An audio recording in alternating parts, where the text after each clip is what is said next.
DJ 진동벨 소리.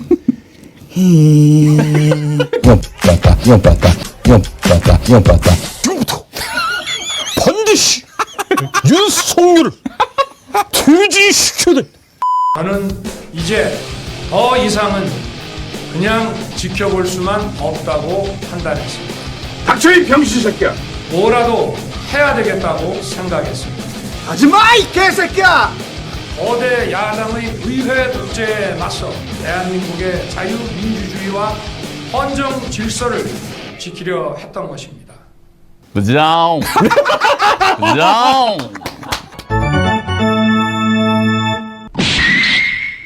오늘 저 이상민을 초대할까 했어요. 부정. 부정. 예, 우리 황교안의 진동 소리. 부정. 부정. 야, 그 포인트를 짚어내는 우리 이상민은 나중에 또 모시도록 하고. 자, 오늘 이상민보다 한 1000배, 10,000배는 더 훌륭하신 분입니다. 오늘 정말 여러분들 잘 오셨습니다. 우리 김갑수 평론가님 어서 오세요. 와. 아유, 정말 참 이런 기가 막힌 시대에 우리 김갑수 같은 지성이 있다는 것이 네. 너무나 큰 위로가 되고 희망이 됩니다. 시대의 현인이라고 또. 뭔 소리를 정말. 자, 선배님, 네. 이 정도만 하겠습니다. 예, 오늘 나오신 분에 대한 찬사의 멘트, 네. 예, 이 정도로 하고 그날 뭐 하셨어요? 12월 3일 밤. 아주 똑똑하게 기억이 나는데 네. 정확히 제가 이제 한강가에 강아지 데리고 산책하는 시간이에요. 그 시간에는 그렇게. 요즘도 쓰레기 주우세요? 쓰레기는 포기했어. 요즘 너무 추워 또 네. 날이. 예. 그리고 많이 없어졌어.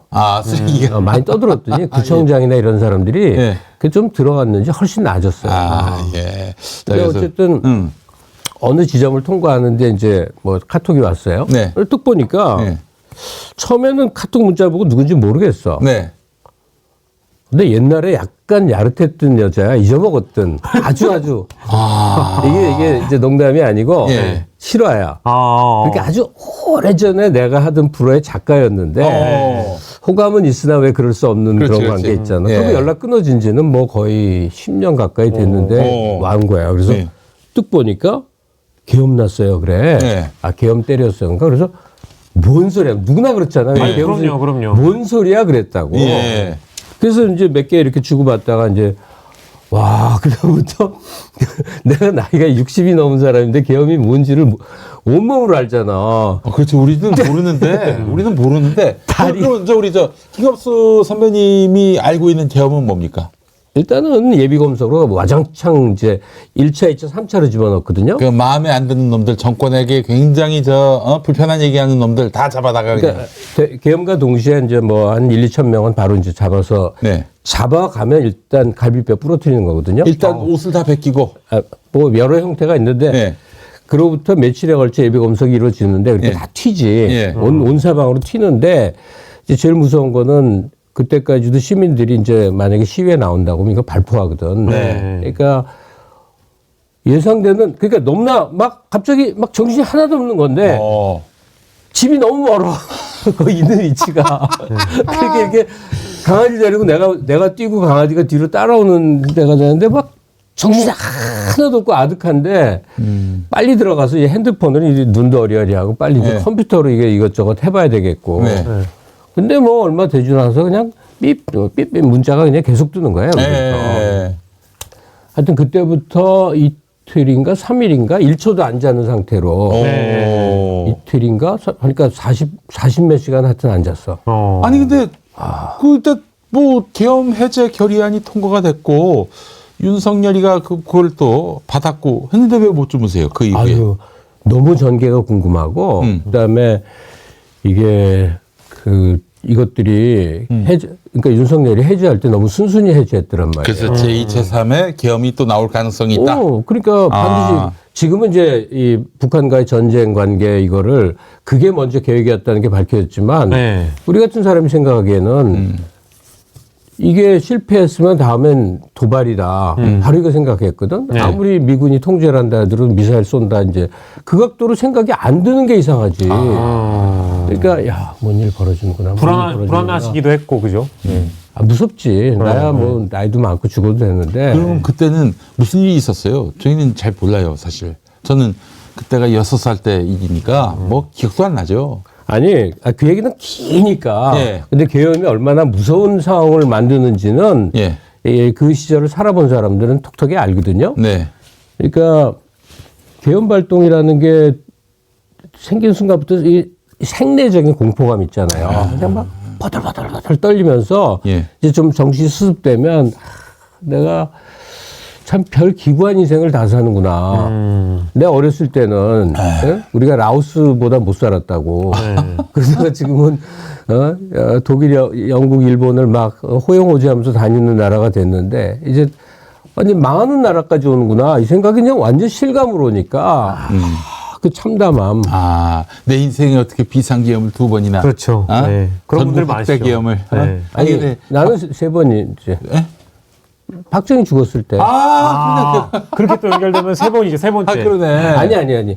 박정희 죽어서 12.12서부터 5.17까지가 두 번째고. 일부 계엄. 일부 계엄은 유신 때지. 근데 전국 확대 계엄이 5.17 아닌가요? 예, 아니, 그게 명분을 붙인 거고. 네.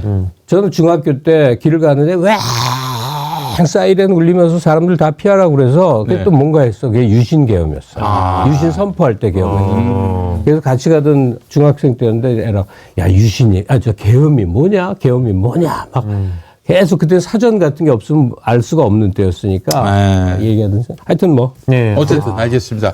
하여튼 굉장히 큰 트라우마로 작용하는 것이고 그래서 어른 세대들이 느끼는 이 계엄이라는 말, 이 두 자의 무게감은 이루 말할 수가 없는 거예요. 군사통치고 예. 통금이 보통 한 8시부터 통금이거든요. 계엄되면. 예. 그러니까 밖에는 못 나가고 그다음에 아는 사람들하고 연락 다 끊어야 되고 뭐 암울한 하루하루를 이제 떠올린 거죠. 만약에 국회에서 계엄을 중단하는 그런 결의가 이루어지지 않고 말하자면은 그 국회를 장악하러 들어간 군인들에 의해서 민주당 의원들이 끌려 나오고 어디론가 사라지고 그러면 그 다음에 우리 김갑수 선배님은 뭐 하시려고 했었어요? 근데 뭐 나 정도야 뭐 그렇게 위험인물이라고 받겠나만 하여간 대략 관리 인원이 정보부의 관리 인원이 한 3만 명이란 거 옛날부터 설이거든요. 네. 그래서 어느 범위까지 이제 단속을 하느냐의 문제일 텐데 저도 30대 초반까지는 한 달에 한 번씩 그 지역 경찰 만나서 이제 뭐 하고 지냈다 이거 하는 거거든. 근데 비슷한 놈들이 예. 그 광산 슈퍼라고 수일이 그 근처에 살아갖고 네. 형사가 귀찮으니까 나중에 한 번에 만났어. 셋이서 같이 만났다는 같이 말씀이시죠? 만났어. 맨날 뭐 하고 사는지 동양보고를 해야 만났었거든. 아이고 동양보고를 했어요. 근데 이제 제일 끔찍한 거는 이번에 계엄에 성공을 했다 그러면 네. 지금 한국인의 민도 이 수준이 매우 계엄 통치를 못 견뎌 할 거 아니에요. 그러니까 저항이 있을 거 아니에요. 그럼 그 저항을 막기 위해서 꼼짝 못 하기 위해서 무슨 짓을 했을까? 우리 그 5.17 때는 사북 사태라고 그래갖고 그렇지. 예? 거기서 이제 대규모 소요 한번 벌어지고 그걸로도 진압이 안 되니까 이제 광주 벌어진 거예요. 그렇죠. 예. 광주는 자꾸 뭐 복잡한 설명을 하는데 이 군인들이 집권을 하기 위해서는 전쟁에 준하는 내란 사태가 벌어져야만 명분이 쓰기 때문에 군인들이 평상시랑 똑같은 시위를 하던 전남대 앞에 아무것도 아닌 평상시 상황에서 사람들을 개패도 때려 잡은 거예요. 네. 그러니까 살고자 사람들이 일어난 상황이란 그렇지. 말이에요. 예. 그게 5.17이야. 예. 5.18이야. 5.18. 그러니까 그 비슷한 일을 뭐 만들었겠죠. 국민들을 자극해서 거리로 나오게 만들어 놓고 후드려 패는 거지. 그러면 또 국민들이 저항할 거 아니에요? 그러면 이거 소요로 만들어 버리고. 그러니까 모두가 숨지길 어떤 사태를 만들었을 텐데 그게 뭐였을지는 모르지만 끔찍한 일이 벌어졌겠죠. 그러니까 윤석열의 정신 상태로 봐서는 그보다 더한 일도 벌어졌을 것 같기도 해요. 뭐 실제로 근데 오늘 김어준 씨가 맞아 그 얘기해야 되는데 상임위에서 한 게 너무 충격적이잖아요. 네, 한동훈에 대한 사살 명령이 있었고 이건 실은 자기들이 사살해 놓고 북한 소행으로 만들어 버리고 네. 예 그러려고 했다. 아니 근데 이제 너무나 놀라서 모든 사람이 그 사안을 봤을 테니까 네. 이제 그 뉴스를 다시 반복해서 얘기할 건 아니고 그거 어떻게 사실이라고 보세요? 뭐 지금 이제 계속 좁혀가고 있잖아요. 네. 어쨌든 북한 도발의 계획이 1차 계엄의 출발점이었다는 그렇죠. 건 명확하니까. 예. 근데 여기서 굉장히 재밌는 포인트가 한동훈 사살이에요. 첫 번째로 김어준 씨가 얘기한 게 한동훈을 사살한다. 였으니까요. 예, 근데 자기들이 사살한 게 아니라 북한이 사살한 걸로 만들어버리고. 예, 왜냐면 한동훈을 자기들이 사살했으면 진짜 이거 큰일이거든. 그렇죠. 아니 근데 한동훈을 사살해서 어떤 대중적 효과가 있냐고. 그러니까 이제 그게 뭐냐면은 그만큼 한동훈을 싫어해요. 그러니까 내가 용화대가. 예. 우리가 똑같은 생각이구나. 네. 누가 그렇게 싫어했을까? 김건희가 싫어하다 그러겠죠. 한다는 보도가 지금까지 있었죠. 그러니까 윤석열이는 화났다가도 풀리고 뭐 에라 모르겠다가 되지만 철천지 한과 원한을 품은 게 김건희였다고 그러잖아요. 예. 그러면 이 계엄의 준비 과정 전체에서 김건희가 존재했다는 사실. 그럼요. 저도 그렇게 봐요. 요거 이 말도 안 되는 정말 만화 같은 얘기 아닙니까? 어떻게 갑자기 자유 대한민국의 21세기에서 계엄령이 나와요. 그러니까 나는 김건희 말고는 이게 아니 김건희가 네. 계엄을 준비해서 주도했다고 생각하기는 어려워. 아니 그게 이제, 싫으면 거야 당연히. 그런데 한동훈 사살이라는 거를 아침에 예. 이 상임위에서 김어준 씨 발언을 보면서 퍼뜩 든 생각이 이 계획에 김건희가 정보를 공유했구나. 남편이랑 얘기를 했구나. 그러면 김건희 입김으로 한동훈 죽여버려. 사실은 정치적 효과가 거의 없다시피 하고 차라리 한동훈이 살려서 체포해서 뭐 도구로 쓰는 게 더 낫지. 하여튼 구태여 죽일 필요가 없는데 그럴 대상이 아니라고. 그러니까 이건 원한의 산물이란 말이에요. 그러니까 이거 김건희가 개입했다 하는 생각이 팍 든다는 얘기죠. 저도 그래 보입니다. 아. 야, 그리고 이게 사실로 드러난다면 이게 보통 문제가 아닌데 말이죠. 그 사실은 이게 김건희가 이제 뭐 주술적 무속에 가깝다 이런 얘기 많이 하잖아요. 근데 그게 이게 뭐 일반적인 무속도 아니고 한국적 무속은 좋은 겁니다. 왜 좋냐? 그건 복을 빌어줘. 예. 근데 저기 우리 저 점집이나 이런 데 가서 뭐 저주 어린 그 미래 예언 들어보신 분들 거의 없을 거야. 너 몇 월에는 필 것이다. 네. 어? 대부분 좋은 얘기 많이 해주죠. 좋은 얘기 하지. 이게 한국 주술이야. 한국 무속이야. 이건 나쁘지 않은데 일본 무속은 남의 불행, 남의 고통을 딛고 예. 그러니까 공동묘지터에다가 건물을 세운 용산청사로 가야 된다. 별이 쏟아지는 용산으로 가야 한다. 또 아크로비스타가 지금 어디 기반으로 돼 있어요? 아크로비스타는 산풍의 그 현장이었잖아요. 그러니까 이런 식의 일본식 주술에 굉장히 매몰되어 있는 걸로 알려져 있는 김건희인데. 네, 무속에 지배받는 게 뭐냐면 그 뭐 어떤 영험한 다른 정신 뭐에 의해서 이렇게. 근데 한국은 무속이 너무 강하죠. 네. 일단 기독교란 이름의 무속이 제일 심각하지. 아니.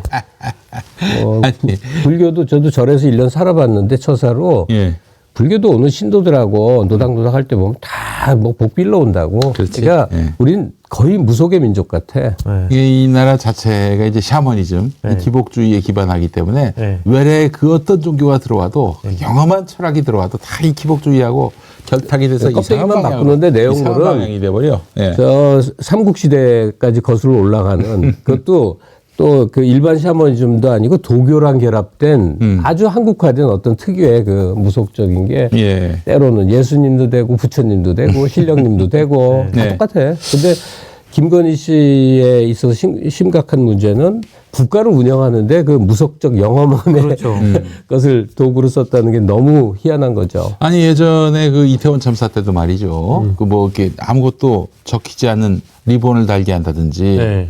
뭐 그런 식으로 이상한 그런 추모를 했었고요. 또 엘리자베스 여왕 때는 뭐 아예 그 참배도 안 하고 못 가게 하고. 뭐 하러 갔어? 그리고 또 저기 뭡니까? 그 왜 서울시청 앞에서 그 광란의 질주 뭐 차량의 문제였다고는 하는데 많은 분들이 또 다치고 돌아가셨잖아요. 뭐 제일 심각한 게 대왕고래 프로젝트죠. 그렇지.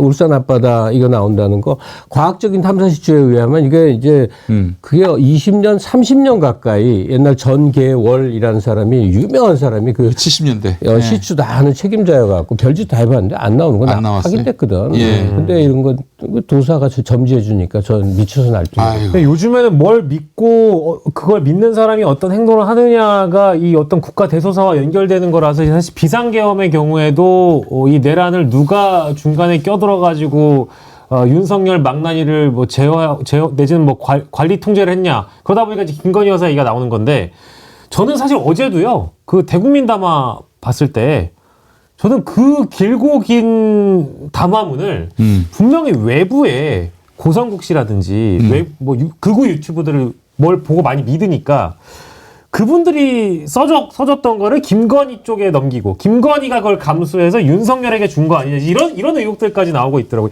이건 좀 합리적인 의심일까요? 아니 뭐 그럴 것도 없는 게 늘 공유하다 보면 생각이 비슷해지잖아. 네. 그러니까 고성국이 김건희에게 지령을 해서 김건희가 남편에게 말하는 경로가 아니라 네. 늘 유튜브와 전화를 통해서 생각과 의견이 주고받고 공유된 상태일 거라고 믿어요. 그러니까 이제 이게 그런 대목과 오늘 나왔던 김어준 씨의 그 한동훈 사살 폭로도 김건희 연결점이 어렴풋하게 또 보이시는 분들이 많을 거예요. 저희 지금 방금 다룬 것처럼. 동영상 준비가 돼 있는데 살짝 좀 보고 올까요? 동영상이요? 예. 김어준 폭로 영상. 네. 그거 저희 있습니까? 그거 잠깐 그럼 저희 준비된 영상 보고 돌아오겠습니다. 지금부터 말씀드릴 내용은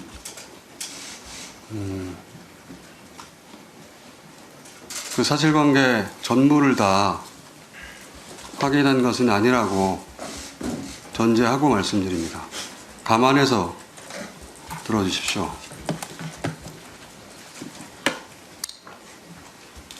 1. 체포되어 이송되는 한동훈을 사살한다.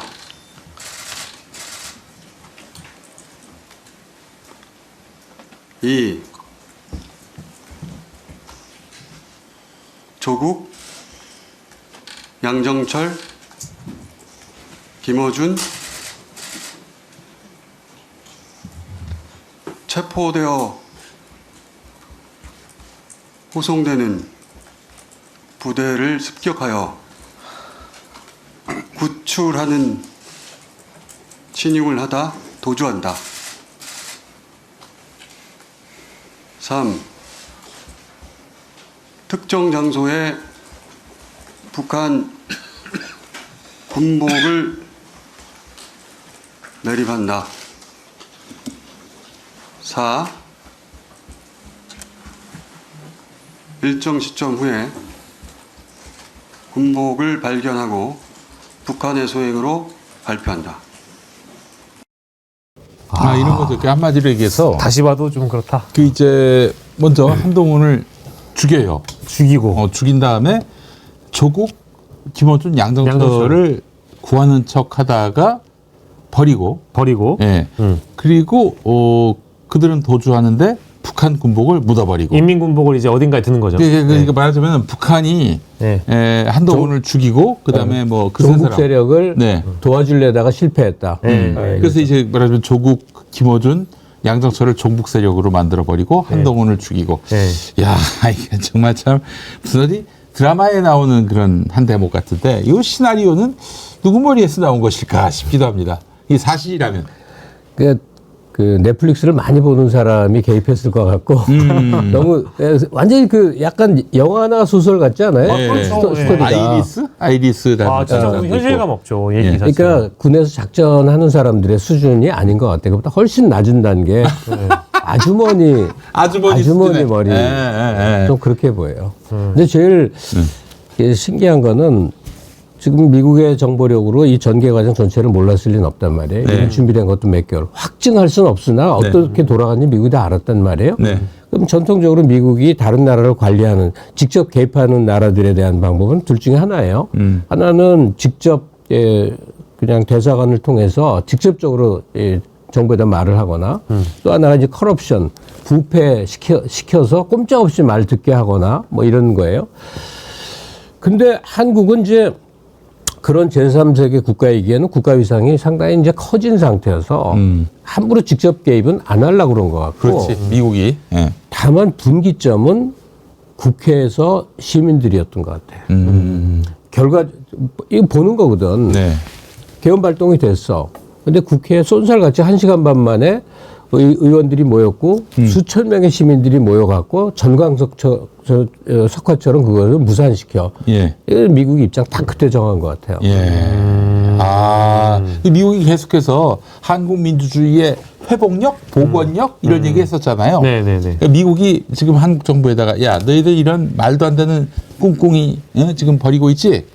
야 우리 다 알고 있다. 까불지 마. 뭐 이런 신호라고 봐야 됩니까? 나중에 이제 브래드 셔먼이라는 사람이 간단히 요약을 하자면 남한군의 고의적 도발이 유도될 때는 우리가 이제 가만히 안 온다식의 얘기를 사후적으로 한 거잖아요. 그러니까 미국이 이 전개 과정을 몰랐을 리는 없는데 그러니까 이제는 미군이 직접 나서 너 그거 하면 안 돼 뭐 이러는 수준의 나라가 아닌 상태에서 보다가 딱 그날 밤에 넘어간 것 같아. 결론 내린 것 같아. 그리고 아마 미국 대사관 쪽에서 실제 어떤 정보를 우리 어떤 고위 공무원들 내지는 뭐 국회의원들 이런 쪽에다가 제공하기에는 사실 야 우리 정부가 니네 정부 다 도청하고 있다.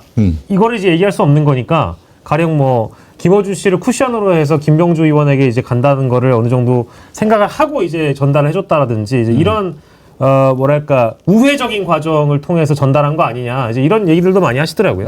이렇게 이제 미국 대사관이 직접 얘기할 수는 없고, 그렇죠. 그렇다고 한국의 민주당 국회의원들이 또 폭로하기도 그렇고, 그렇죠. 그러니까 이제 뭐 하여튼 체포 대상자였던 김어준 총수를 시켜가지고 그렇게 발언함으로써 부담을 이제 덜면서도 메시지를 세상에 알리는 효과를 도모하는 것이고. 왜냐면 아까 김어준 씨도 그 얘기를 했거든요. HID 관련된 김병주 의원의 이 라디오 인터뷰가 본인이 알려준 거다라고 얘기를 하니까 본인이 먼저 그 출처를 밝힐 수 없는 소스를 먼저 듣고 나서 알려준 거라고 이미 공개를 해버렸으니까 그렇게 이제 유출들을 하는 거죠. 자, 그렇다면은 HID를 동원해서 그 출신을 동원해가지고 그 무슨 암살, 테러 이런 것들을 기획했다라고 해석하는 게 뭐 합리적인지 모르겠어요. 뭐 오비 멤버들을 뭐 김건희가 만난다 아니 그거는 이런 이제 얘기했는데. 실패한 이후에 예. 옛날 그 작전 하던 사람들 은퇴자들을 긁어 모은다는 얘기인데 그래서 뭘 하게요?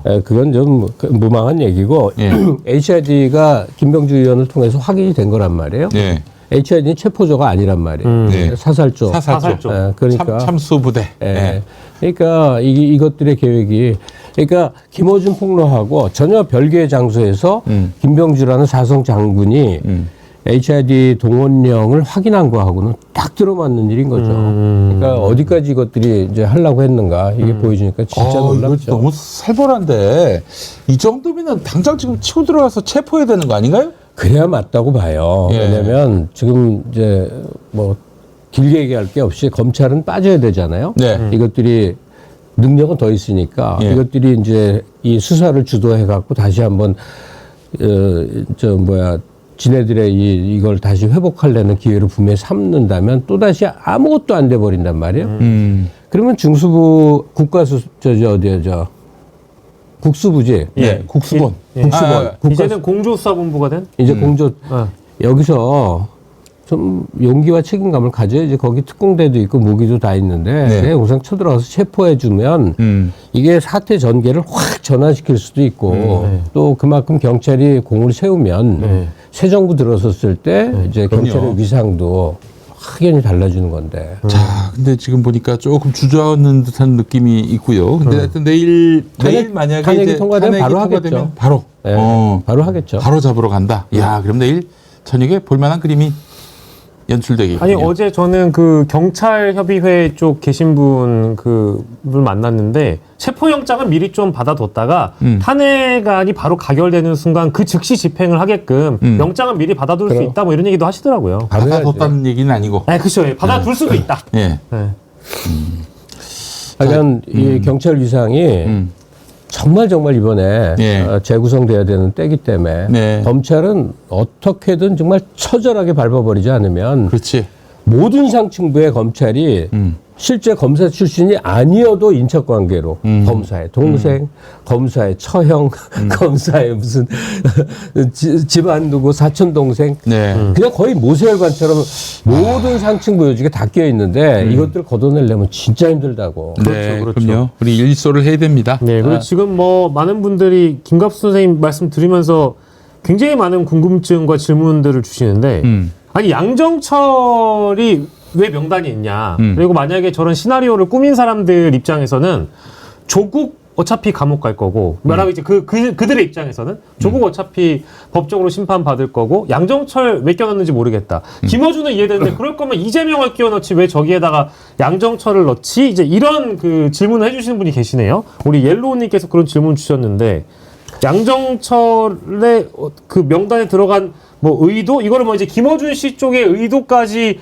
오해하시는 분들이 되는데 좀 거기까지는 그렇게 생각하지는 않고 왜 양정철이 명단에 들어갔느냐 이제 이게 모든 게 추정인데 네네. 분명한 건 양정철은 우리가 윤석열을 좋은 사람으로 알던 시절 있잖아요. 맞아요. 문재인 정부에서 막 밀어주고 그럴 때 윤석열과 매우 가깝게 놀던 사이라는 사실을 언론이 아니라 제가 직접 들었단 말이야.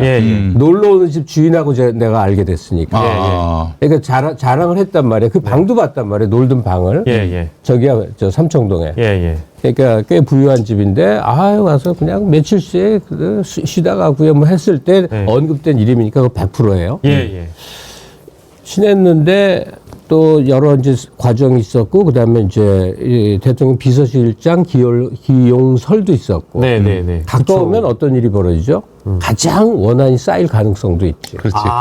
그 이제 사실 뭐가 안 맞는 양정철 씨가 이제 대통령실 비서실장, 그 총리는 박영선 거론됐을 때 그때 그 대통령 비서실장 이관섭 그 사람이 펄쩍 뛰었어요. 무슨 소리냐? 검토도 안 했다.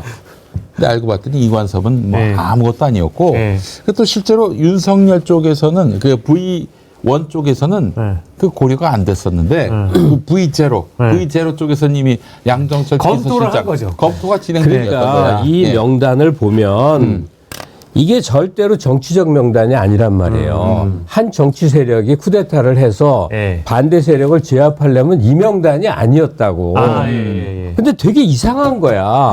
김어준은 왜 있고 뭐 언론의 영향력이 김어준이 적은 건 아니지만 MBC 사장이나 한겨레나 이런 걸 잡아넣어야 이제 현실적 이득이 생기는데 철저하게 이건 사감에 의한 명단 아니겠느냐. 그렇지. 정확합니다. 사감.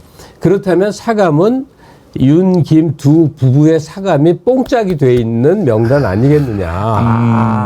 그러니까 너무나 웃기는 쿠데타인 거지. 그래서 처음에 이제 말씀하실 때 이상하잖아, 명단이. 왜 한동훈까지 왜 사살까지 가지 이 말씀을 하신 이유가 바로 그 배경에 연결되는 거죠. 원한. 한동훈은 아주 정말 극렬하게 미워하고요. 때로는 쿠데타를 왜 혁명이라고 표현하잖아요. 옛날에 5.16 혁명. 그렇게 큰 거사인데 이것들이 얼마나 웃기는 멘탈리티인지가 보이는 게 이 거사를 통해서 또 하려는 것들이 개인적 원한을 이렇게 갚으려고 명단을 짰으니 얼마나 웃기는 애들이냐고. 거기다가 양정철 씨에 대해서는 좀 이런 판단을 해봅니다. 너무 비밀을 많이 공유하고 있어요. 비밀. 윤석열과 양정철 사이에서. 양정철 씨가 그것도 확률이 높다. 양정철 씨가 이제 사실은 그 윤석열을 민주당 그 정치로 그 부르려고 했죠. 검사 때. 본인이 이제 거부를 했는데 문재인 정부 들어서고 이제 거부보다 잘 안 된 거죠. 윤이 민주당으로 출마해 보려고 되게 애썼다는 거 아니에요. 거꾸로. 잘 안 된 거지. 네. 그리고 사실 양정철 씨 구상에는 윤석열을 민주당 대선 후보로 세울 마음도 있었던 것 같아요. 그런 흐름이었는데 둘 다 얘기가 된다. 어떤 그 과정에서 원한이 쌓였거나 아니면 너무 많은 걸 알고 있어서 비밀을 너무 이놈을 많이 알고 제거해야 있고. 되겠다. 아니 당장 나는 먼저 생각이 나는 게 그 양정철의 비서실장이 아니라 운전기사였던 황하영 아들. 황하영 아들이 결국에는 윤석열 운전기사가 됐어요. 지금 그 대통령실에서 아주 핵심적인 역할을 하고 있고. 동굴발전 대표의 아들인가 하는 사람이죠. 그죠? 그렇죠. 황하영이라는 사람은 동부 무슨 하여튼 기업의 사장이긴 하지만 그 양반도 나름대로 아주 영험한 분이어서 그 어떤 무속적인 어떤 그 색채가 아주 뚜렷한 분이고 그렇기 때문에 너무 비밀을 많이 공유하고 있는 상황이고 민주당 문재인 정부와 그 자신 사이에 어떤 가교 역할을 해줬으니까요. 이런 게 아닐까. 왜 12월 3일인가 왜 실패했는가는 이제는 좀 명료해진 것 같아요. 그러니까 거의 작년서부터 도저히 정상적으로는 정권 유지도 안 되겠고 그다음에 야당 놈들 싹 쓸어버리고 싶고 그다음에 제7공화정이라는 새 헌법으로 장기 집권 계획도 세워야겠고 해서 미리부터 쭉 준비를 해왔는데 그 준비의 핵심의 핵심은 결국은 북한하고 전쟁을 일으켜갖고 계엄 상태로 일단 이끌어간다. 뭐 마르코스는 필리핀의 마르코스는 계엄 때려서 그거 계엄으로 10년을 집권했어. 그렇죠. 만 10년. 바보 같은 얘기지만 하여튼 그랬는데 계속 안 된 거 아니에요. 네. 북한에다가 그 보니까 무인기 때리기 전에도 별짓을 많이 했더만. 그러니까 계속 시도를 하는데 사이버 안 돼. 테러, 사이버 테러를 그렇게 많이, 사이버 해킹을 그렇게 많이 했다네. 근데 명태균 건이 좁혀져 오다가 황금폰 넘어갔다며. 그렇지. 이젠 맘대로 할 수 있으니까 별거 다 나올 거란 말이에요. 그러니까 정치적으로 몰리니까 몰려 있는 상태. 그러니까 내년쯤으로 이제 미뤘어야 이것들이 성공을 했을 거야. 근데 명태균 건 때문에 이게 못 견디겠으니까. 조급해졌구나, 그죠? 근데 더구나 이제 계획성 없는 좀 약간 막 지르는 스타일이니까 기존에 대북 도발을 계기로 해서 일으켰던 거에다가 북을 빼고 여의도 쳐갖고 그냥 일단 지르려고 하다가 성급했다가 이것들이 망했고 그다음에 의원들이 이렇게 옛날에 민주당이면 또 사분오열돼서 지지고 볶았을지 모르는데 죽어라고 달려오는 의원들. 그렇지. 듣자마자 의상 앞에 몰려드는 시민들. 이건 생각 못한 거죠. 이 사실은 정말 성공을 시키려고 했다. 국회 국회의 그 계엄령 해제 결의 이걸 무력화시키고 싶었다면 금요일 밤에 했어야 맞습니다. 날짜도 그렇고 아니 더 왜냐면 많이 미뤘어야 돼. 지역구 의원들은 다 지역으로 내려가 있을 테니까 그게 적절해 보였는데 화요일 밤에 했다는 거는 뭐 무슨 경고만 하려고 했다. 이거는 전혀 말이 안 되는 거고 갑자기 뭔가 돌발적으로 이걸 서두르지 않으면 안 되는. 그래서 실제로 이상민 행정안전부 장관 얘기로는 그 계엄을 그 심의하는 그 국무회의에서 윤석열이 이성을 잃었다는 거예요. 얼굴이 벌개져가지고 나타났다는 거지. 흥분 상태에서 온 거죠. 내가 봤을 때 우리 김갑수 선배님 말씀처럼 그 창원지검으로부터 이제 보고가 온 거야. 명태균 황금폰이 입수됐다. 여기에 그냥 멘붕이 온 거지. 그래서 닥치고 계엄. 뭐 일단 내가 대통령이니까 내 말을 안 듣겠어? 이러면서 이제 질렀는데 와 현장 일선의 군인들도 안 하는 거야. 바로 그 점인데 제가 뭘 알겠습니까만 사건 터진 다음 날인가 하여튼 바로 방송을 하게 됐을 때 많이 혼자 떠들었는데 처음에는 뭐 들은 척도 안 하더니 이제 그게 맞는 것 같은데 유일하게 감지한 건데 의사당에서 아무리 봐도 특공대원들 경찰들이 이상해. 계엄군이 저렇게 하나? 대열져서 척척척척 소리 나면서 행동하다 일사불란하게 움직여야 되는데. 그리고 빠방 공포 몇 봉 쏘면 그냥 쫙 제압되거든. 그렇지. 그 안에 보좌관 아무리 많아 봤자야 한 방에 제압할 수 있거든. 근데 이상하게 우왕좌왕해. 이게 내가 사보타지라고 계속 표현했는데 그 막는 경찰 그 경비대 들어간 계엄군 그다음에 헬기로 내려온 707 부대 전부 약간 일선 부대장서부터 당사자들까지 정말 이건 아니다 생각한 게 역력해 보였는데 지금 그 증언 입증되고 있잖아요. 그렇죠. 이리 끌려다니고 저리 끌려다녔던 그런 모습들이 드러나긴 했지만 실제 모 프로그램에서도 인터뷰한 거 들어보면 계엄군이 마음만 먹으면 이거 충분히 우리가 제압할 수 있는데 얼마든지 할 수가 없었다. 어떻게 그러냐. 우리가 평생 군인으로 살아왔는데 우리가 원래는 김정은 치고 뭐 빈라덴 치고 이런 거 기술 배운 사람들이지 일반 시민한테 실탄을 어떻게 쓰면 어떻게 제압을 하냐 이거예요. 북한에 투입된 줄 알았더니 봤더니 대한민국 국회야. 그렇죠. 또 몰랐다는 거 아닙니까? 내려보니까. 어쨌든 이런 걸 보면서 자 결국 명태균 황금폰 그랬잖아요. 명태균도 얘기했잖아요. 내가 그냥 구속되면은 한 달 안에 이 정권 타내고 있다고. 놀라운 예지력입니다. 정말 대단한. 진짜 그렇게 되고 있어요. 아니 뭐 예지력은 아니지. 무슨 자기 때문에 계엄령이 선포된 거네 한마디로. 아니 맞긴 맞네.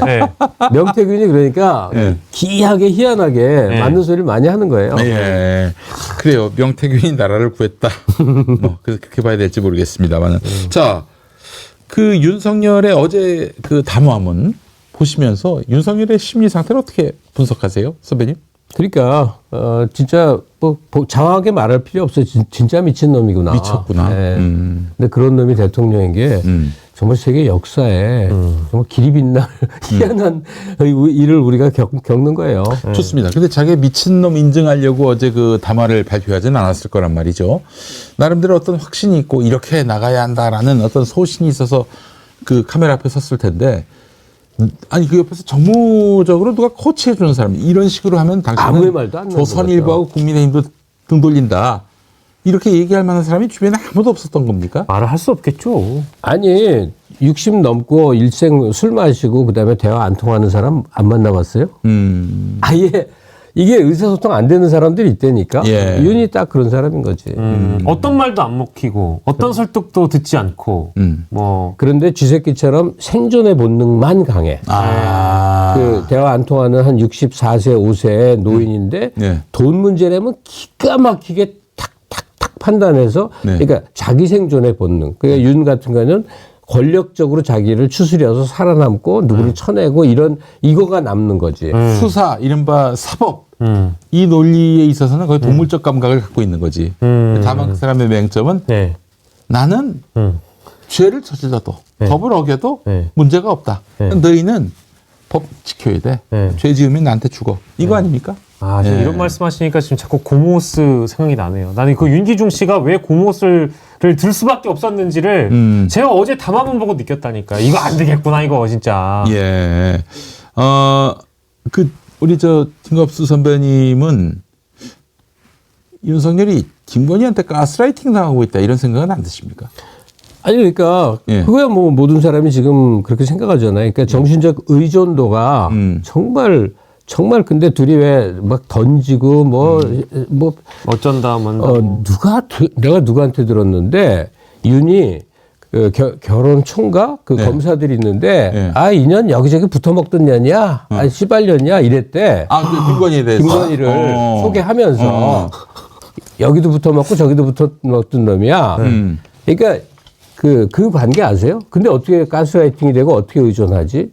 그러니까 인간으로서 발가벗은 막장의 상태에서 둘이 막 쌍소리 하면서 지주 먹고 싸우지만 철저하게 의존적 관계, 뭘 판단하고 어떻게 해야 되고 어떻게 나아가고 들어가고에 대해서 완전히 김건희 진두지휘하에서 거길 벗어나면 자기가 어찌할 바를 모르는 상태가 되지 않았느냐. 근데 실제로 그런 부부들 꽤 있잖아요. 아, 그럴 때 중요한 순간에만 상호 의존, 상호 보완이 딱 그때 되는군요, 그러면. 아니, 그러니까, 뭐라 그럴까, 발가벗은 영혼들이라고 그럴까? 네. 성질내고 싸우고, 쌍욕하고, 그냥 막장으로 노는데, 사는 데는 의사결정이 있어야 될까? 이 집을 살까요? 팔까요? 이사 갈까요? 어디 일을 할까요? 말까요? 그런 의사결정 과정에 김건희한테 완전히 헌티드, 사로잡힌 상태가 아닌가 하는 생각이 들어요. 왜냐면 김건희 말대로 해서 이제 대통령까지 쭉 왔으니까. 그렇죠. 그런 게 아닐까 싶어요. 김건희를 아시잖아요. 아니, 안다고 그래봐요. 옛날에 전시기획자 거기 사장이어서 나는 문화 쪽 사람이니까 좀 어울린 건데 자꾸 그거 갖고 되게 지랄들 하더라고. 아니 뭐 아무도 모르는 걸 선배님이 먼저 얘기하셨어요. 근데 맹렬한 사업가인 건 틀림없어요. 맹렬한 사업가. 그래서 어떤 목표가 있다 그러면은 집요하게. 내가 스픽스라는 방송에 나가서 그 얘기를 했더니 막 욕설 댓글이 잔뜩 살리는데 그 김건희는 이렇게 허술하지 않다. 그러니까 집요하게 목적 실현에 대해서는 엄청나게 집요한 사람이다. 다만 이제 이게 사안을 바라보는 능력이나 성찰하는 능력은 정말 어린애 수준이고. 그러니까 한 인간에게 공존해 있는 여러 면이 이게 한쪽만 들어서 설명하면 안 돼요. 천박하기도 하고 문화적 소양이 없기도 한 건 맞는데 사람을 확 움켜쥐고 속을 탁 내주면서 내 사람 살고 자기가 홍라이 내가 김건희한테 직접 들은 얘기 중에 제일 재밌었던 거는 그런 얘기 하면 안 되는 거지. 아니요. 어때? 아니 거기하고의 거의 전쟁 과정을 얘기하더라고. 그러니까 몰라 그게 얼마큼 사실인지 는 모르지만 그러니까 전시 기획을 하는데 거의 리움하고 게임이 안 되잖아. 안 되죠. 리움은 거의 세계적인 뭐하냐. 그러면 예컨대 마크 로스코전 같은 거 하려면 뭐 작품이 조단위의 작품들인데 근데 자기가 홍라이를 꺾고 이겨서 홍라이가 어디 이것 보자 해서 이제 전시회장에 그러니까 리움이 못한 거를 예. 코바나 콘텐츠가 하니까 한 거야. 예. 자기 힘으로 했다 이거야. 예. 그래서 그러니까 둘이서 그냥 쨍쨍하면서 한 얘기를 막 엄청나게 많이 하더라고. 자랑으로. 그 예술의 전당 코바나 저기 그 마크 로스코 전 이후에 그런 상황을 말씀하시는 거죠? 여러 번 했잖아요. 예. 그때 예술의 전당 그 한가람 미술관에서 아마 그랬던 것 같아요. 보셨구나. 아니, 왜냐면 그게 거기에 아마 그 후원인가 회사가 연합뉴스 아마 껴있었을 거예요. 그래요? 제가 마크 로스코 저는 기억이 나요. 네. 그래서 그 기억이 나서 그때는 남편이 누군지도 몰랐는데 네. 팜플렛을 보고 띡 보니까 후원사가 네. 어마어마한 굉장해. 거야. 굉장히 굉장했어요. 맞아요. 이 여자가 뒤에 뭐가 있나? 근데 나도 이제 그 마크 로스코 전에 갔는데 누가 이렇게 좀 오래. 네. 그래서 그랬더니 대표님이 좀 보세요. 그래서 들어갔더니 명패가 이렇게 있는데 이름이 김건희야. 웃기잖아. 우리가 이건희만 생각나니까. 그러네. 그게 처음 본 거야. 그래서 막 그 저 천공 이름이 뭐였습니까? 원래? 반가워하더라고. 천공 이름이 이천공 전에 네. 이건인가요? 이병철. 이병철. 이병철이야, 이병철. 예. 아니, 근데 선배님. 만약에 윤석열이가 이제 뭐 탄핵이 되고 근데 구속이 될 운명인데 그 이후에 김건희는 어떻게 될까요? 아니, 징역 오래 살게 될걸요? 김건희가? 예. 일단 주가 조작 같은 거, 그 다음에 이제 전형적으로 양평 고속도로 건 다 범죄인데 쭉 엮어서 장기형, 그러니까. 아니, 그 순수하게 그렇게 법의 심판을 따를까요? 아니면 또 다른 어떤 그런 뭐 목리를 부리든 뭐 이런 야로를 피우든 그게 아니고. 피할까? 이재명 대표가. 예. 결국 어떻게 해서 집권을 했다고 쳐. 네. 그러면 뭐 맨날 서로 보복하는 거 없애겠다고 그래서 하겠지만 법리를 벗어날 수는 없고요. 그렇지. 이게 그 인간 집단도 한 인간으로 봤을 때와 똑같아. 한국인이 현재 갖고 있는 스트레스를 어디론가 배출을 안 시키면요. 네. 그게 썩어서 종양이 된다고. 그렇지. 예. 그러니까 윤 부부로 인한 네. 이 국민적 분노를 아유, 섣불리 처리 안 하고 그냥 가면 집권자는 그건 이제 엄청 어려워지는 이재명 거예요. 대표가 만약 대통령이 된다면 그 말씀하신 대로 그런 식으로 국민의 어떤 울분을 그 해소시키지 않는다면 처리를 정의로서 해야만 되죠. 그러니까 예. 이건 제 주장인데 예. 윤 같은 경우는 그 4.19나고 네. 이제 민주당 정권이 들었었을 때 이승만은 도망갔잖아요. 예. 하와이로. 예. 그건 놔준 거지. 근데 예. 누군가는 이걸 대신해야 돼. 근데 그 누군가가 이기붕 일가야. 근데 이것들이 전 가족이 권총 자살을 해버렸잖아요. 그렇지. 예. 그걸 사람들이 풀리나? 안 풀리지. 그러니까 사실은 약간 애매한 최인규 그때 내무부 장관. 그러니까 그렇지. 그 당시 처형 맞아요. 공개 처형했잖아요. 예. 처형을 해야 돼. 그러니까 이번에 그 윤 부부를 이제 사법적으로 처리할 때 뭐 무기 때리는 건 거의 100%겠지만 네.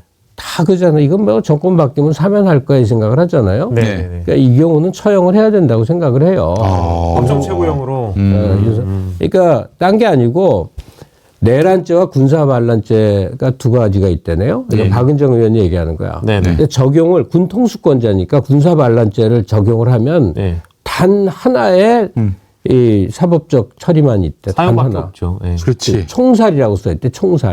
네네네. 그것도 맞습니다. 교수형도 아니야. 네, 총살. 맞습니다. 네. 왜냐하면 지금 현 대통령 아니야. 그렇죠. 예. 전두환이가 수사받고 기소될 때는 전 대통령이기 때문에 네. 군법을 적용할래야 적용할 수가 없다고. 근데 지금은 군통수권자고 현역이니까 뭐 군법을 적용할 수도 있는 거예요. 난 해야 된다고 생각해. 야, 참 근데 기가 막힌. 김건희는 뭐 20년, 30년형으로 진짜로 장기 구금해야죠. 그래서 저기 김태영 소장님이라고 그 심리학자 심리 보시는 그분 말씀은 절대 손해를 안 보는 차원에서 그 윤석열한테 다 뒤집어 씌우고 본인은 살려야 할 것이다. 뭐 그렇게도 보시더라고요. 그 방법이 있는지는 모르겠어요. 아니, 수사기관이 바보도 아니고 이미 드러난 것만으로도 무엇보다도 또 국민이 바보가 아니니까. 예. 아니 최근에 우리 김갑수 선배님이 그 김현정의 뉴스쇼에 대해서 상당히 좀 예리하게 비판하셨다는 얘기가 있습니다. 그 뭐 기사가 많이 났더라고. 근데 네. 그러니까 우리가 가치 판단을 배제한 중립이라는 게 때론 굉장히 교활하고 좋지 않은 거예요. 그렇죠. 예. 그러니까 개헌본 스포츠 중계가 아니라고. 예. 그러니까 평시에 예. 국힘당과 민주당을 아무 어떤 유대감 판단 없이 이렇게 그냥 두 나란히 놓고 보도할 수 있잖아요. 네. 근데 계엄은 잘못된 행동이라고. 그렇죠. 그러니까 잘못된 일이 벌어졌다는 가치 판단을 전제로 해서 보도를 풀어야 이게 맞는 건데. 아니 5.18을 놓고 말이죠. 계엄군 의견 반, 시민군 의견 반, 양측의 대립 구도를 갖고 설명을 한다. 그게 공정한 겁니까? 그러니까 이게 가치 판단을 하지 않는, 그래서 김민석 의원 표현대로 기술적 보도 태도를 한다는 거는 그거는 저널리즘에 정말 기본을 무너뜨린 너무 좋지 않은 태도인 거여서. 원래 그 CBS가 그런 매체가 아니었거든요. 근데 어느 순간부터는 그 좋은 원래가 너무 옛날이야. 존나 오래전. 그 87년.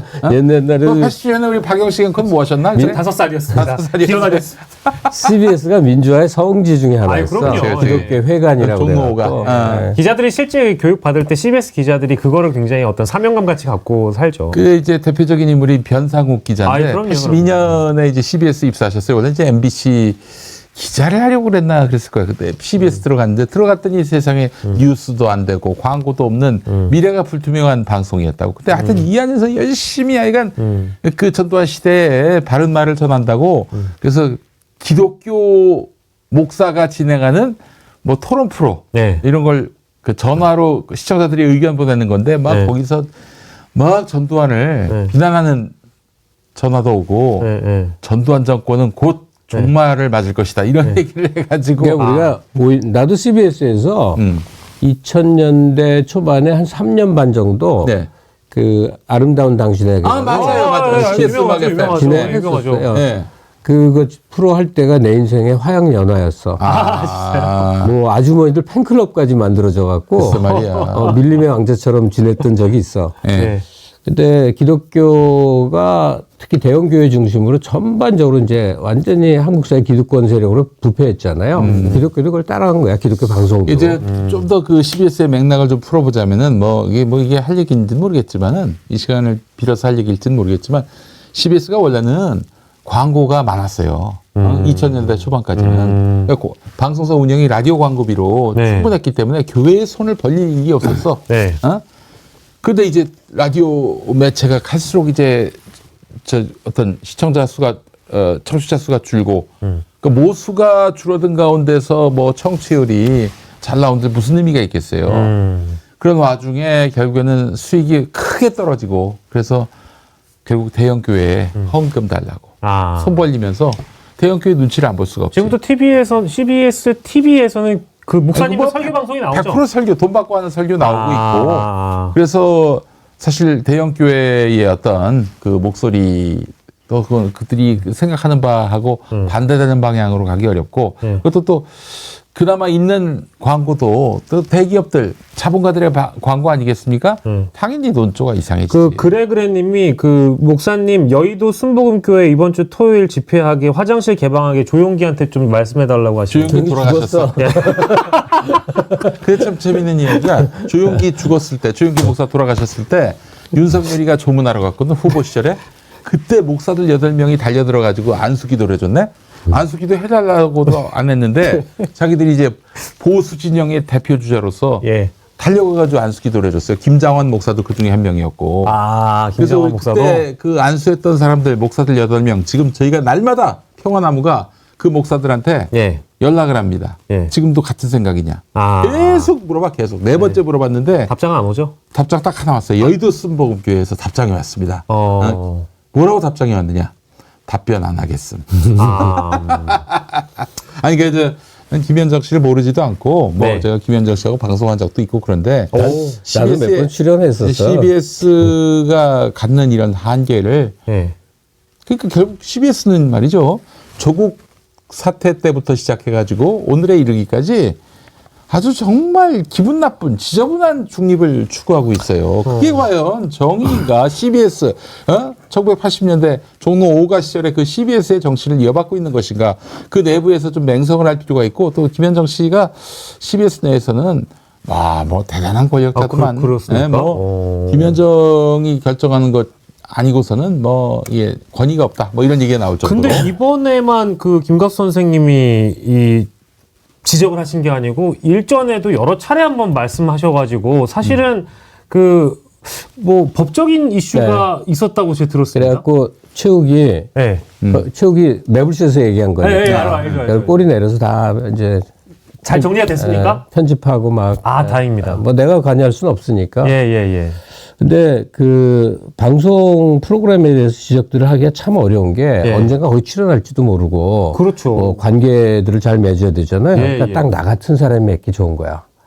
다시는 이제 일할 리가 없는 노장이고 네. 누구 눈치도 볼 필요가 없으니까 네네네. 나중을 기약할 필요가 없으니까 난 그냥 얘기하는 거예요. 예.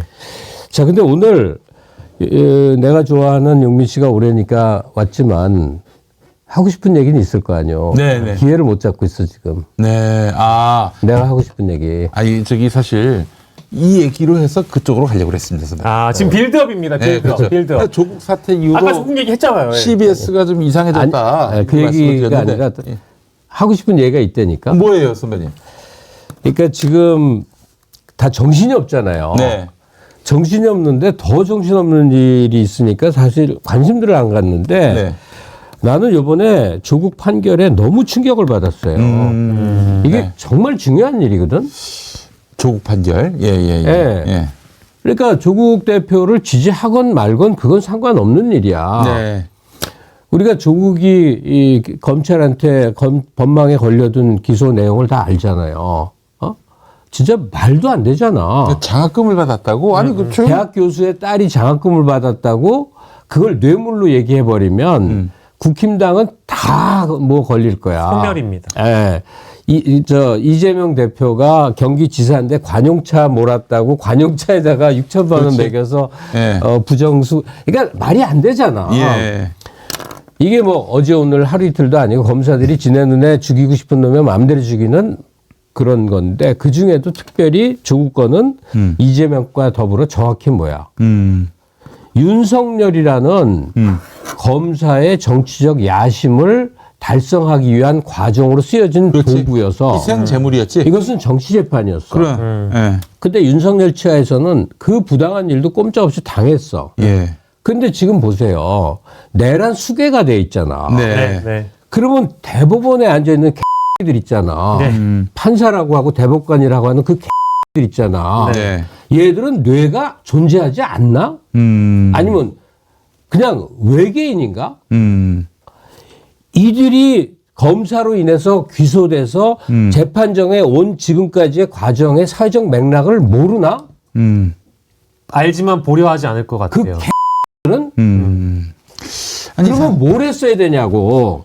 이 새끼들도 체면이 있을 거 아니야. 네. 대법관인지 하는 들은 네. 그러면 최소한 판결을 유예했어야 그렇지. 맞는 거 아니야. 그 요청을 했었어 또. 했었어 요청을. 내란이 진행된 내란 수괴에 의해서 이게 정치적 판결이었다는 건 누구나 아는 명백한 사실이라면 최소한 자기 체면을 위해서 그러면 얼굴 봐준다면 판결을 유예하거나 궁극적으로는 뭘 해야 돼? 공소 기각. 그렇지. 이 일은 판사 즉 재판부가 판단할 일이 안 된다. 라는 판단을 내려서 대법원에서 기각 처리를 했어야 맞는 일이라고. 저는 사실 아니 그러니까 예. 한마디 더 하고 이 상식이 통용돼야 예. 이재명 대표 갖고 시간 싸움 안 한다고. 그렇지. 예. 에? 맞아요. 예. 그래 윤석열 탄핵을 3개월 6개월 늦춰도 상관없어 해도 된다고. 이것들 뿌리 뽑으려고. 예. 다들 왜 마음이 조급해. 예. 저것들한테 당할까 봐 그런 거 아니야. 예. 윤석열 처리가 늦어지는 동안에 이재명이를 사법으로 이제 얽어맨 다음에 출마 금지 못하면 꼼짝 못한다. 이게 저들의 유일무이한 계획이고 사법부에 있는 그 은 얼마든지 거기에 호응할 준비가 돼 있잖아. 그렇죠. 예. 우리는 정치 재판 몰라요. 기소장에 써 있는 거 딱 보고 그 기소장대로 6개월 때려요, 2년 때려요, 5년 때려요. 들이 이 짓을 하고 있다고. 그걸 우리는 너무나 많이 봐왔잖아. 그렇습니다. 예. 그럼요. 근데 아무도 얘기를 안 해. 그러니까 조국 건에 대해서 길길이 뛰었어야 된다고, 길길이. 그러니까 계엄 때문에 정신들이 없어서 그런 건 뭐 아는데 조국권에서 이미 그걸 공론화 시켜서 예. 조국 최강욱 이재명 이 세 사람의 정치 재판에 대해서는 네. 더 많은 사회적 토론이 필요한 네. 정치 재판이므로 예. 정확히는 정치 보복에 의한 재판이므로 판결을 유예합니다를 대법원이 공표를 해주거나 네. 더 어느 시점에 가면 공소기각을 하거나라는 결정을 내려야 소위 이게 사회 정의가 서는 거지. 윤석열이란 자의 정치 야심 획득을 정치 야심 성취를 위해서 쓰여진 도구로서의 이놈의 기소와 재판이 어떻게 용인될 수 있냐고. 이거는 우리가 이재명을 싫어해도 상관없고 조국을 미워해도 상관없는데 기본적인 사회적 상식과 예. 사회적 정의는 지켜져야 돼서 필요한 일이라고. 맞습니다. 근데 지금 조국이가 들어가니까 조국 본인도 사법부의 판결을 존중합니다. 가겠습니다. 사람들도 엉엉 울기만 하고 대중들은 관심도 없고. 또 하나의 지문미가 됐어요. 또 이게- 하나의 젖자사가 됐어. 그러니까 조국이 이렇게 들어가면 몇 달 있다가 예. 저들의 트릭 때문에 이재명도 무슨 뭐 많이도 안 때릴까? 대법원 확정 벌금 110만 원. 그렇지. 100만 원만 넘으면은 예, 그걸로 이제 선거권이 박탈되는 그래갖고 건데. 우리는 대통령을 잃는 거야. 그러니까 조국 판결에 대해서는 엄청 흥분해야 될 일인데 정신이 없다 보니까 그냥 그냥 그래. 또 조국 씨가 생각보다 인기가 없더라고. 원래 있었는데 저번 보궐선거 때 이제 예. 단단히 틀어져 갖고. 근데 네. 그러지 좀 말자고. 예. 이게 기본적인 민주주의적 질서가 지금 완전히 현재 뭉개진 검찰이라고 하는 이 과도 정권의 폐악질이라고 이걸 넘어서기 위해서 우리 같은 민주주의의 신념을 가진 사람들이 목청 높일 전형적 사건인데 네. 방치하고 저는 사실은 그 오늘인가 어젠가 사법부에서 이번에 계엄 사태로 인해서 판사도 잡아가두려고 했다. 그 이재명 무죄는 김동연 판사, 김동연 판사. 그 판사의 위치 추적을 한 거에 대해서 사법부가 입장을 밝혔는데 너무 뭐랄까 격분할 만한 일인데도 불구하고 그냥 유감 정도 입장으로 보이더라고요. 아니 그래서 저는- 옛날에 저기 판사 사찰건 때문에 예. 윤석열이가 검찰총장 때 아, 징계위원회 그렇죠. 회부를 낼 때도 그때 그냥 판사회의 열렸는데 예. 뭐 결과 나올 때까지 지켜보자. 뭐 이걸로. 이렇게 점잖으신 거야 다들. 그러니까 이렇게 안방을 뒤지는데. 눈앞에 보이는 힘 앞에 굴복하는 것이다라고 얘기하더라고요. 난 법원을 잘 모르니까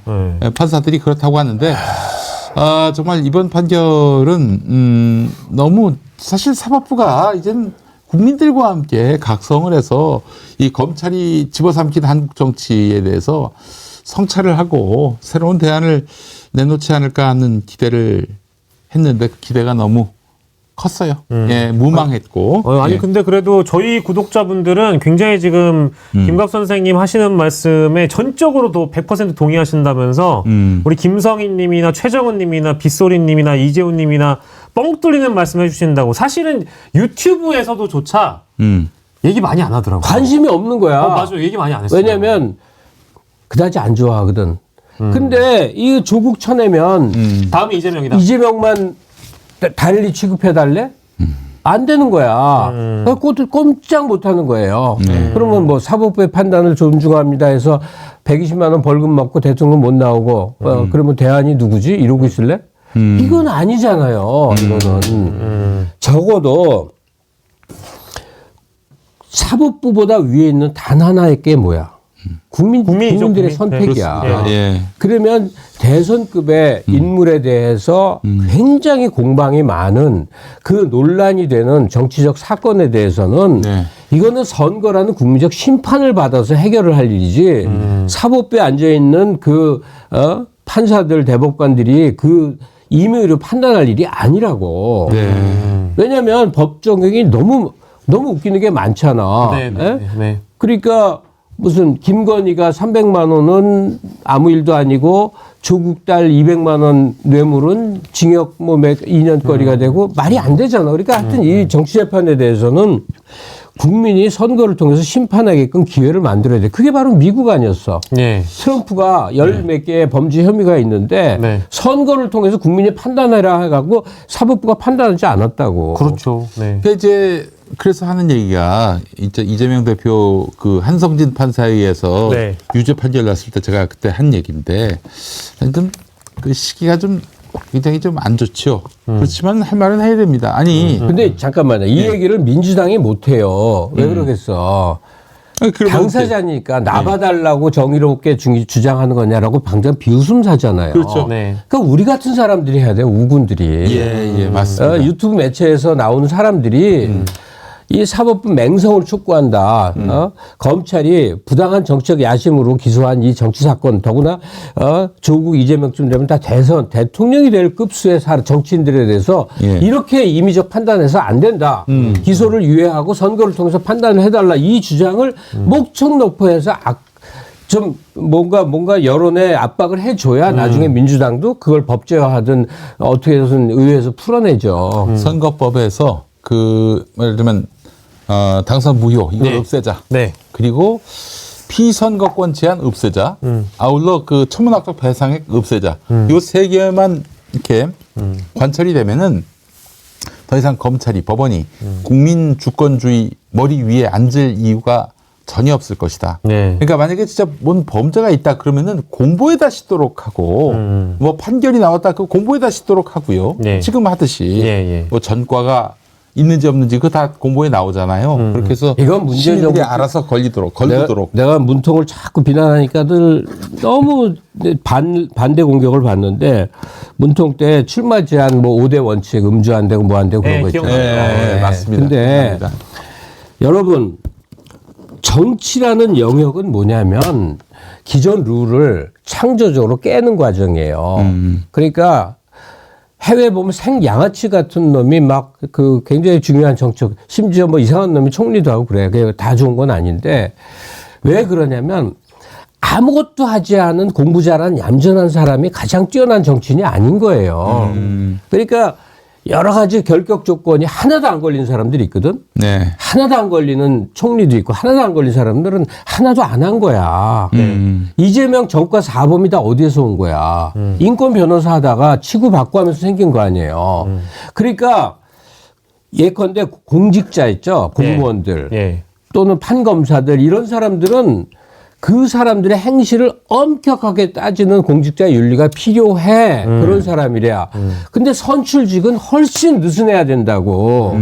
왜냐하면 세상엔 온갖 더러운 진흙밭과 똥밭을 헤치면서 그걸 좀 낫게 하는 사람들이 정치인이거든. 네. 그렇기 때문에 인생 과정에서 학력이 현저히 떨어지는 리더도 있고 전과가 많이 쌓인 리더도 있는 거고 네. 이상한 사람들이 존재하는데 오로지 거기에 대해서 선택을 국민들이 해야 된단 말이에요. 그러니까 선거 과정에서 그 사람의 이제 비위가 있으면 노골적으로 다 드러내지. 공격도 하지. 그렇죠. 예. 근데 미리 선거 출마 제한을 둬갖고 국민 선택권을 음주 때문에 못하게 하고 무슨 뭐 때문에 못하게 하고 학력 허위 기재 때문에 못하게 하고 그건 다 밝혀갖고 더구나 우리나라가 무슨 지식 수준이 중저리 인구 대다할 수 있는 나라냐고. 대졸자가 80%가 넘는 나라야. 글자 못 읽는 사람이 아무도 없는 나라라고. 그렇지. 예. 근데 이게 거꾸로 역행을 돼서 정치인에다가 윤리잣대를 그냥 점점 더 강화를 시켜온 거야. 착하다는 소리 들으려고. 예, 그렇죠. 문재인 정부가 그랬어요. 제일 그래서 심했어 문재인 정부 그 때가. 양반이 그래서 발탁한 인사들 보면 되게 학자들. 털어서 이렇게 기스가 아무 문제 없는 사람들. 없는 사람들. 그런 사람들 뽑아놓고 그 착한 사람들 뽑아놓고 어떻게 됐습니까? 악마들한테 먹힌 거 아니야. 네. 예. 이낙연이는 심지어 이런 얘기도 했잖아. 예. 우리 당의 전과자가 절반입니다. 이 개새끼가 본인도 전과가 있더만. 그 보니까. 전과가 다 뭐냐고. 민주화운동. 운동하다가 한몫 간걸 갖고 전과가. 그러니까 다시 한번 얘기합시다. 난들 뭐 정치를 알갔수? 인생을 살아서 나 국문과 나왔고 나 시인이고 나 그런 사람이야. 근데 살면서 체득한 게 있다고. 네. 인간사의 이 복잡 다단함을 다른 형태로 풀어내는 게 정치야. 그렇지. 예. 창조적으로. 예. 거기에는 손에 똥 하나도 안 묻힌 고결한 사람들만 모여 앉아갖고 고급한 언어로 고담 중론을 하는 세계여서는 안 된다고. 많은 수의 전사들이 피 흘리고 뭐 이러는 그런 곳이어야 된단 말이에요. 근데 또 김광수 선생님 말씀 딱 듣고 나니까 생각 든 게, 아니, 윤석열 좋다고 찍었던 사람들 보면 평생 검사했고 뭐 살아있는 권력에 메스를 들이댔고 저 사람은 법을 만지는 공무원이기 때문에 정말 그 뭐랄까 자기 스스로 엄격하고 청렴하고 손에 똥 하나 묻지 않았을 거라고 판단해가지고 이재명이 아니라 윤석열에게 표를 준 사람들도 있을 거 아니에요. 근데 결과가 어떤지 지금 보고 있잖아요. 그냥 아까 그 말씀이랑 연결되는 것 같아요. 네, 맞습니다. 아, 참. 그러니까 정치 자금에 대해서 엄격한 제한을 둔 거는 그건 맞아. 네. 이 공영제로 한 게 남경필이 예. 오세훈이 오세훈이 그래서 자기 돈 쓰던 시절에는요 그냥 정말 부패 덩어리야. 4당 오락에서 40억 쓰면 떨어지고 50억 쓰면 붙는다고 그래갖고 4년 내내 뿌린 돈 3배로 걷고 5배로 걷는 과정이니까 이게 회수하지. 의원이 아닌 시절이 있었지. 부패하던 시절. 그래서 선거 공영제로 하니까 이건 매우 훌륭하지만 그 외에는 그 개인의 행실 지지고 볶고 하는데 이 인생살이는 복잡한 거야. 내가 맨날 매불쇼서 욕먹는 게 뭐야. 연예인이나 스포츠 스타들 옛날 비위사실 캐졌을 때 그 사람들 옹호해갖고. 네. 뭔가 넘치는 놈들은 살면서 좀 그래. 그치? 어디가 이상해. 예. 그러니까 내가 내 직업 때문에 알게 된 피아니스트니 내 직업 때문에 알게 되는 예술가들이니 개인적으로 만나면 다들 미친놈들이거나 나쁜 놈들이거나 이상한 놈들이야. 기본적으로 광인적 기질이 있어야 돼요. 그러니까 인격적으로 훌륭하고 남의 좋은 소리 듣질 못해. 네. 그렇게 좀 이상해야 뭘 하니까. 근데 정치는 이제 유권자 사랑도 받아야 되니까 뭐 여러 가지 인격적인 것도 갖추고 뭐 그 필요하지. 그런데 그 제한을 거의 성인의 경주까지 좁혀버리면 아무것도 아닌 사람만 정치를 하게 되는 거라고. 엘리트만 하게 되고. 예. 네. 아 근데 정말 어느 누구도 할 수 없는 얘기를 너무 시원시원하게 해주시니까 많은 분들이 좋아하시는데 최근에 또 그런 생각이 들었습니다. 이게 제가 뭐 이미 지나간 일을 다시 끄집어내서 너무 죄송한데 김광 선생님이 한번 언급하신 대상 중에 이분은 나는 건드리면 좀 안 될 것 같은데 하는 사람이 있었는데 바로 히어로예요. 히어로. 그 임영웅 씨가 최근에 이제 이 계엄 관련된 그 SNS 이런 게 좀 공개가 됐었던 모양이에요. 근데 그 얘기를 또 김광 선생님이 또 하셨더라고요. 제가 그래서 야 이거 우리 선생님은 왜 이렇게 어려운 길을 가시지? 어떤 말씀하셨는데? 아니 그러니까 이제 뭐 시민적 소양이 부족하다. 네. 왜냐하면 그때 임영웅 씨가 어떤 팬이 임영웅 씨에게 DM 같은 걸로 인스타그램으로 한가하다는 식으로 지적을 한 거예요. 지금 비상계엄인데. 근데 내가 정치인도 아닌데 내가 무슨 얘기를 하냐. 이제 이런 식으로 대응을 한 거에 대해서 이제 김 선생님이 비판을 하셨는데 저 같았으면 그냥 히어로님은 안 건드릴 것 같은데 너무 어려운 길을 가시는 것 같아서 늘 걱정해요. 히어로는 시민 아닌가? 근데 그 건으로 나도 며칠 있다 알았는데 보도가 엄청 많이 됐더라고. 선생님 난리도 아니었어요. 그래서 조선일보에서 하는 유튜브가 있나 봐. 박은주라는 여자들과 둘이 앉아갖고 내 이름을 거론하면서 그냥 왜 사람을 처절하게 경멸하고 비웃고 하는 거 있잖아. 근데 괜찮아. 왜냐면 나도 그들이 그렇게 보이니까. 근데 YTN에서 만든 쇼츠는 정말 성실하게 내가 하고자 하는 뉘앙스와 의도를 잘 살려서 해서 그게 조회수가 되게 높아. 전하고자 하는 게 정말 잘 전달이 돼서 너무 고마웠어. YTN 거 봐야겠다. 네, 아니 근데 참 정치인만 하는 시대는 지났죠. 그렇죠. 우리가 또 단 시민으로서 또 나라의 주인으로서 이런 아주 전대미문의 상황에 대해서는 또 견해를 갖는 것도 평상시에 나쁘지 않다. 아무나 정치에 관심 갖고 무슨 정치 발언하고 연예인들 다 그러라는 건 전혀 아니지. 그건 현실을 좀 벗어난 환상과 판타지를 갖고 노는 세계인데. 근데 계엄이 터져갖고 누가 이제 걱정하는 걸 하는데 내가 왜 발언을 해야 돼요? 내가 정치인인가요? 이 말하면 시위장에 영화에 이거 응원봉 흔드는 사람들은 정치인이어서 거기서 고생하냐고. 한국 역사 자체가 제가 이제 또 길어지는데 간단히 얘기를 할게요. 세계사를 뒤져보면요. 한국 같은 나라가 없어. 국민이 거리에서 역사를 만드는 나라. 그러니까 시위가 많이 있어도 다 어떤 가령 미국 같은 경우 마틴 루터 킹 때문에 흑백의 이것이 변화 그런 거지. 우리는 3.1운동으로 시작해서 4.19 무슨 5.18 60항쟁 박근혜 탄핵까지 해서 공화정의 역사를 거리에서 시민들이 직접 만들어왔다고. 그 거리에 시민들이 없으면요. 지금 안 변했고 우리는 지금 군부 통치가 계속됐을 거야. 맞습니다. 맞습니다. 그러니까 이렇게 대단한 일이 어디 있어. 그래서 한국인들의 DNA에 있는 좀 못 말리는 뭐 주체성이라고 그럴까? 역사의식? 내가 잘못되면, 나라가 잘못되면 옛날에 민초들이 의병에도 나가고 뭐 그런 거 있잖아요. 네. 그게 이상하게 한국 놈들은 그게 뿌리에 있어. 그러니까 나가지 말랬는데 나가죠. 아니, 그리고 나는 사실 10대, 20대 애들 전혀 게임만 하고 관심 없다가 네. 때가 되니까 지금 나와요. 이게 한국 놈의 무시무시한 거거든. 야, 근데 그거 비웃듯이 내가 왜 그래요? 이러면 못 참겠더라고. 아니, 한마디 한 거지. 사실은 이제 청년들이 너무 분절화되어 있기 때문에 뭐 시민의 그 어떤 광장에서의 어떤 목소리 내는 거나 이런 거는 이제 구시대 유물이 됐구나 이런 생각이 들었는데 그랬었어. 우와 이번에 보니까 난리도 아닙니다. 그게 아닌 거야. 그러니까 이 조선 놈들한테 그 피가 흐르는 거야. 네. 누구에게나 다 학습되지 않은 거였음에도 불구하고 아직 그 계엄이 완료되지 않아서 섣불러서 말을 못했지만 내 속안에 드는 생각은 그거야. 우리나라가 오랜 역사가 없거든요. 한 80년 된 나라거든. 길게 3.1운동까지 19년까지 잡아도 100년이에요. 네. 그 전에 왕조는 우리 선조들의 왕국이야. 우리의 대한민국이라는 우리 나라는 공화정이고 네. 이제 100년 역사가 되니까 아주 신생국이에요. 정확히는 1945년 2차 대전 후에 생긴 신생국 중에 하나야. 그렇지. 예. 근데 유일무이하게 바닥에서 10대 강국 됐잖아. 유일무이해. 이런 비교가 될 수 있는 나라가 단 하나도 없어요. 이게 어떻게 돼? 우리가 그렇게 한 거야. 그렇습니다. 거리에서 역사를 만들었다고. 그럼요. 지금 이 2024년 12월 하루하루가 또 그런 중이라고. 이게 얼마나 엄청난 일인 거냐고. 자, 내일 토요일에 이곳 여의도 가득 채워주시길 바라겠습니다. 저는 내일 만약에 가결된다면요. 네.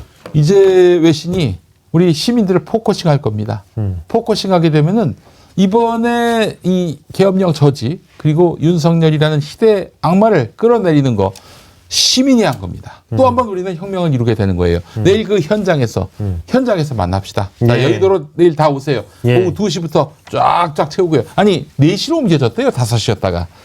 그러면 아니, 4시 반이면은 아무 의미 없어요. 12시나 1시부터 나가는 거예요. 거기 거리 안 나가봤나? 거리? 아니. 예. 행사가 예. 3시간, 4시간, 5시간, 6시간 예. 토요일 날 나가기로 마음먹었으면 대략 한 1시 전후에 나가야 돼요. 그렇지. 아니, 얼마나 맞습니다. 예. 지난 토요일도 나는 12시 반에 나갔다.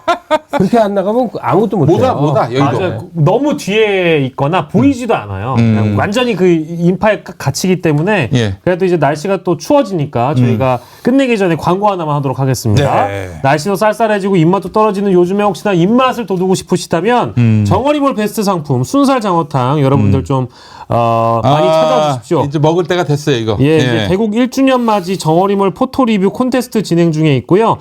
오늘 오신 분들 또 새로 구독하신 분들께 강추드리는 제품입니다. 정어리몰에서 상품 구매하시고 상품 받으시고 나면 리뷰 쓰실 수 있는데 받아보신 상품의 사진을 찍거나 맛있게 드시는 장면들 포토 리뷰로 남겨주시면 우수 리뷰로 선정해서 선물 드린다고 합니다. 12월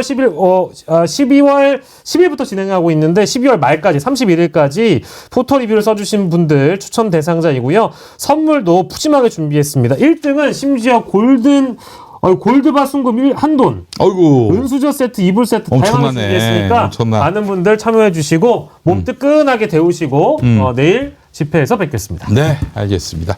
자, 오늘 용빠따 김갑수 평론가님. 네. 김갑수 평론가님 모시고 오늘 아주 귀한 말씀 들었습니다. 그리고 내일 특별 방송이 시간이 이제 당겨졌으니까 4시로 바뀐다고 합니다. 내일 그 정어리 TV에서 특별 방송이 원래 5시였나 봐요. 근데 네. 이제 4시로 앞당겨져서. 1시간 앞당겨졌다는 말씀까지 더불어 드리겠습니다. 4시에 이제 회의가 시작되니까, 본회의가 그렇죠. 시작되니까 네네. 여러분 많은 관심 바라겠습니다. 자, 우리 선배님 마지막으로 짧게 우리 시민들에게 아주 중대한 그 기로에 서 있는 우리 시민들에게 격려의 말씀도 좋고 뭐 하여튼 뭐 축복의 말씀도 좋고 뭐 같이 갈 사람 없는 사람은 거기 가서 짝꿍 찾으세요.